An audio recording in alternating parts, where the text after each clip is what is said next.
Alright guys, it's Chatterbox Reviews, coming at you guys with my review for the series premiere of Mindhunter.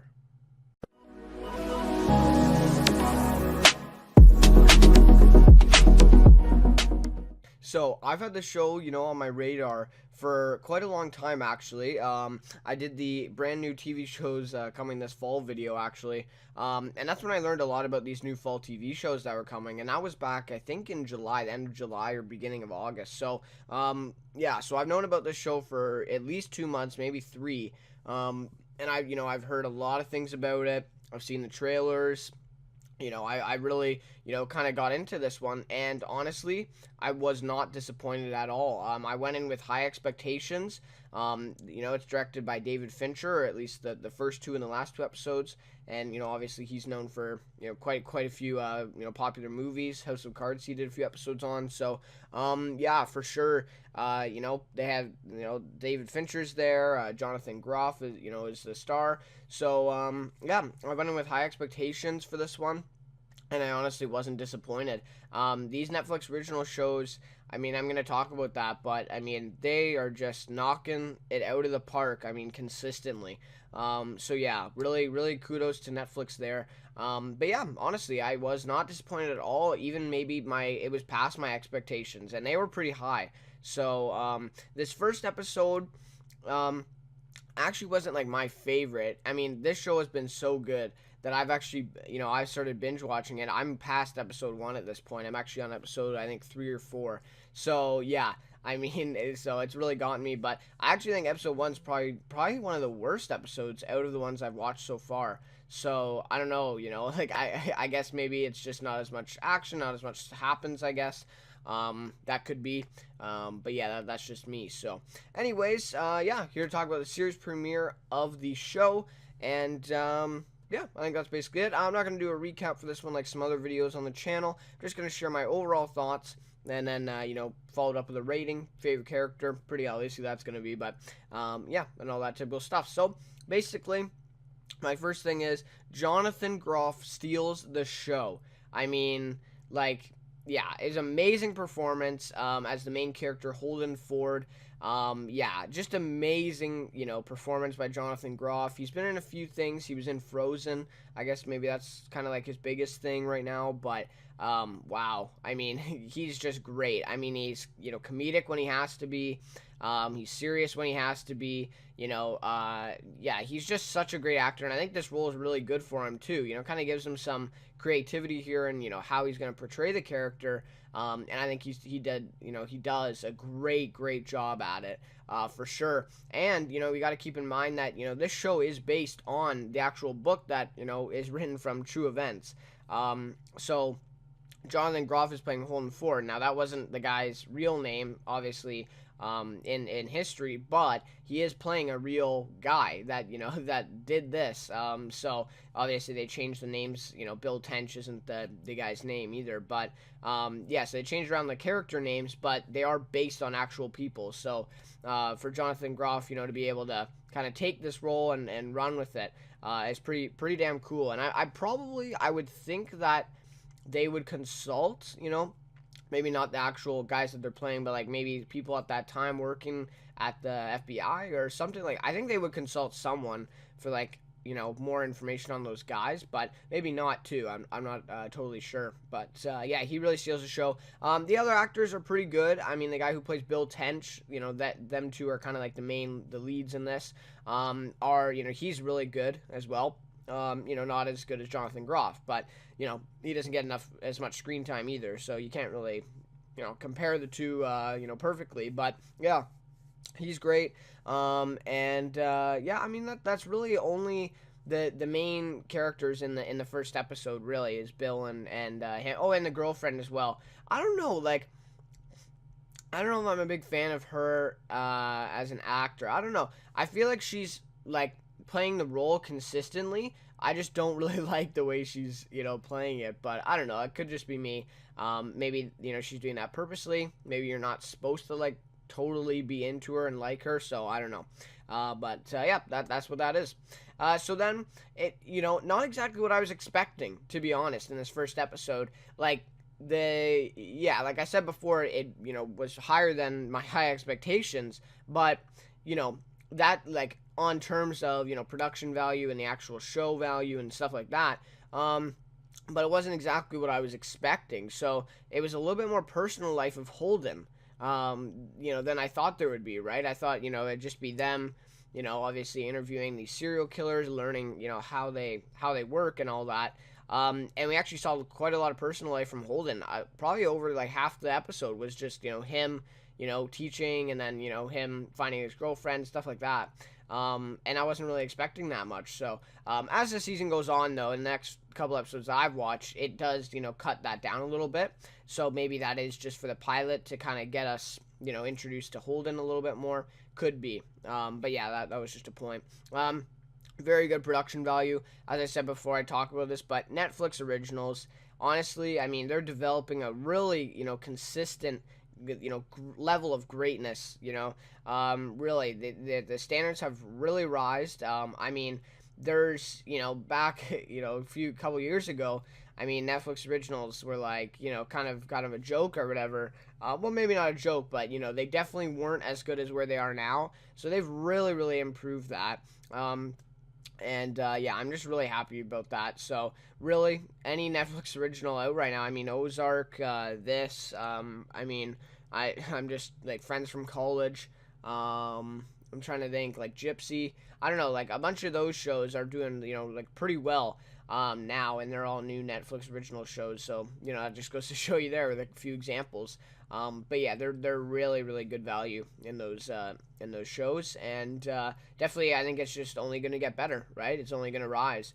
So that's a real concern too, right? People are kind of turning away from the network and the cable channels and kind of just going to Netflix now, and I guess Crave and Hulu and whatever. But yeah, so yeah, really, really great example of a really good Netflix original show now coming out. Probably one of the best I've seen, to be honest, the Netflix originals. And again, it's a time period series, right? So it's going to take place in the 70s. And I just want to point out The Deuce that I'm also watching is also based in the 70s. So, but that is in New York City, and this is kind of, all over the place. It was actually shot in Pittsburgh, Pittsburgh, I think, or Pennsylvania at least. But yeah, so that's where that happens. But The Deuce was actually shot in New York, so it's a little bit different. But the time should be, around the same. I think The Deuce is early 70s, and this is kind of late 70s, 77, I think this is. So a little bit different. But if you do watch The Deuce, then that that would kind of be the same thing. And yeah, personally, I really enjoy period stuff. I feel like it's really interesting to learn the history and see them kind of try to adapt it. And I felt like they really captured it well. I mean, the old cars they had, which are pretty nice rides, by the way, the clothing, even some of the laws, right? So yeah, definitely a good job of capturing the times. I thought, I thought the whole, like towns and stuff looked good. I mean, it wasn't perfect. Like The Deuce, I mean, again, that's on HBO, right? So it's getting like millions of more dollars poured into it to capture that. But that is just fully submerging. Like there's not a second where you're thinking, okay, like this is shot in current times. Like you just totally forget about that. This show, yeah, there's like a couple times where you're like is that really how it would have been in the 70s? But honestly, I can't really judge, right? Because I wasn't alive in the 70s. But yeah, for sure, I feel like they do a great job of that, and that's obviously a big part in the show. You have to do, if you're gonna do a period movie, or a movie or TV show, you gotta be able to represent it well. And yeah, I just find this topic such an interesting topic. Personally, I really enjoy the whole like law, criminal stuff, and serial killers. So I find this very interesting. I think a lot of people will. And there is that thing where people are kind of not obsessed, I would say, but interested in like the whole serial killer thing. Like, how does that happen? How do these people do it? And I think they're touching on a really interesting topic here and bring it to the surface with this show. So I think that's a real positive, and I think a lot of people are gonna get into this and really like it. So For sure. And especially me, I definitely interested in this sort of stuff. And obviously, don't take that the wrong way, but like, interested in, the whole law, criminal, serial killer stuff, for sure, like the psychology stuff, as well. But yeah, again, with a show like this, very gory and messed up, right? I mean, even just the first scene, I'm not going to spoil anything, but yeah, it was like, it really, really messed up. But again, it is reality, right? They don't really go overboard for no reason. That's what I like about this show, right? They show reality and they talk about some stuff. Yeah, like it's pretty messed up. It's pretty gory and, really kind of, it really, stretches your mind a little bit, to be honest, saying like they can put this in a TV show and stuff and they're talking about this, but honestly, it's reality. They're, using, real serial killers, that they talk to and stuff. And yeah, I feel like they don't go overboard really for no reason, right? I think they stick to, what they need and they say it, but I don't think they go, too much just to kind of, mess you up a little bit more. I think that, just enough. But it is pretty gory. So if you're not really into that stuff, I don't think you're going to enjoy this because it is pretty, yeah, it's pretty messed up at times, for sure. Yeah, it was a slow-moving first episode, I will admit. And this is probably the biggest negative for me. Not much action, right? I mean, there was pretty much none. Yeah, it was pretty slow-moving. It took about 40 minutes, and that first episode was 59 minutes. It took about 40 minutes to meet Bill Tench and for that storyline to start. And he's supposed to be like the second main character. So, yeah, I don't know. I feel like they could have, got to that point a lot quicker.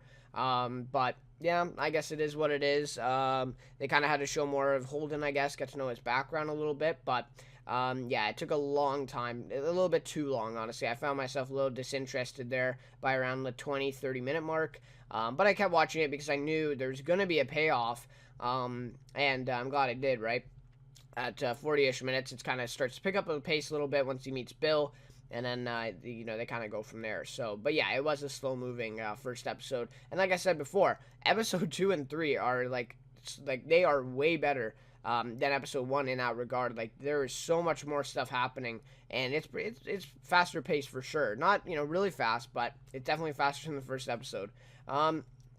I like the way they used real events in history in this as well. Like, this is all totally real, right? Like, none of this is really made up at all, except probably the character names, really, and maybe the locations. But, Charles Manson, they talk about him, and, he was just arrested and, charged and all that when this was taking place in 77 or whatever. So they talk about him and, all this stuff. And all these serial killers that they actually interview as the show goes on are all real guys. None of them are made up, which I actually didn't know at first. I kind of did some research, and they are all real people that they do. It's just actors playing these real people. So I really like the way they do that, and they're not making anything up. Like, this is real. These are facts, and this is a real story, so I really like that as well. But obviously, fictionized a little bit for sure, because I don't think that, the lines that these actors are saying as the serial killers are probably not exactly what they said to begin with.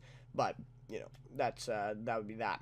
So, also a little bit of comedy from Holden in what is, pretty dark and messed up sort of theme of a show. And it helped a little bit. I actually did laugh a couple times. I felt, like the scenes with him and his girlfriend now, or the girl he meets, definitely pretty funny moments there. And they definitely helped. You need a little bit of that in a show like this because, I mean, yeah, like it's really, really dark. And without it, I don't know, like it'd be pretty depressing. But interesting, I think, still. But yeah, so that was good. And Jonathan Groff did great with that. And yeah, it leaves you really wanting more. Personally got me hooked. Like I said, I've already watched 2 or 3 episodes from here now. And that's crazy. I don't usually do that. And yeah, it really leaves you interested in the story. Wants us to find out, what happens next to Holden. Where does he go from here? And we already care about him too, right? They established that in the first episode. And we care about him. We want to know what happens to him next. So I think that's great. In a main character, you kind of have to feel that way. And I feel like they totally captured that the first episode, which is a great accomplishment there. The thing is, though, that I would say is I don't think this is something for a very wide audience or a broad audience. I think some people just, wouldn't be into a show like this because it's really gory, really messed up. It's a little slow moving, and it's period, right? And some people don't really like the period shows at all. They just stick to the recent times. They don't like that. And yeah, I know some people personally that don't like that either. But personally, I don't mind it. And I think that there's enough of an audience, definitely, that the show can really become something big. But I think there is another part of people that just would not touch this because of, what it's about and all the things about it. So, yeah, I could see that being a problem in the future if the show like really kind of starts blowing up. That people aren't really, people just don't want to touch it, even though it's getting big. So for sure, I would think that, and especially like the first scene of the whole series. I'm not going to spoil it, but it's really, really messed up, right? So like, they watch that, I feel like these kind of people would just turn it off and give up. So that's what that is there. So rating for this one is going to be a 4.8 out of 5. Like I said, personally, I really enjoyed this. Yeah, the only negatives really were the slow moving, not much stuff happened, kind of boring at times, to be honest, in the first few minutes. And the audience is not kind of a broad audience. It's kind of a specific topic, and if you don't really like it, then I don't think you'd like the show. But yeah, positives, I mean, like I said, I've already talked about all of this, but Jonathan Groff, definitely probably the most positive of this show. David Fincher has done an amazing job, at least directing this episode, and I've seen episode 2, so I can tell you it's really good. And yeah, so definitely, yeah, already share my thoughts, but 4.8, I mean, it's a pretty high rating, but I think it really deserves it. And also, the next few episodes, it could even probably go to a 4.9 as a series rating. I would definitely give it a 4.9 at this point. So, fair character, pretty obvious, but it's Holden Ford, played by Jonathan Groff, of course. And yeah, I've already kind of talked about that, but I love the character so far. I actually want to know how much of Holden Ford is, how much they actually kind of made up and how much is actually real to the actual guy. I believe Holden Ford is the fictionalized character based on John E. Douglas, I think, but I'm not sure. But I think that is what he's based on. So I kind of want to find out, what's true, and what they kind of made up and exaggerated. So that'd be interesting to see. Maybe I'll do some research about that. But yeah, guys, I mean, I'm really excited for this show. I'm probably gonna finish the rest of the season this weekend. Yeah, it's really awesome. I really, if I don't know. I can see a lot of people not into this, but if you think that you might enjoy it, please give it a chance. I think you're going to love it. And if the first episode doesn't quite do it for you, give the second one a chance, and I bet you will be hooked. That's kind of how I ended up, and watched the second episode, and I've been hooked ever since, so for sure. Anyways, guys, thanks for watching this review. Sorry if this went a little long. I didn't mean it to, but, stuff happens. Let me start talking. But yeah, thanks for the support on my recent videos. Really, really appreciate it. Channel's growing very, very fast lately. And yeah, I just can't be more thankful for that. So for sure. And also, if you're new to the channel, of course, you can subscribe if you like what you see. And also, I have a fall lineup. I do the Deuce, the Brave, SEAL Team, and I've also done some other series premiere, reviews. So if you want to check those out, I don't think they don't really have any spoilers in them either. So yeah, you can check those out for sure. Anyways, guys, thanks for watching again, and I'll see you next time in my next review.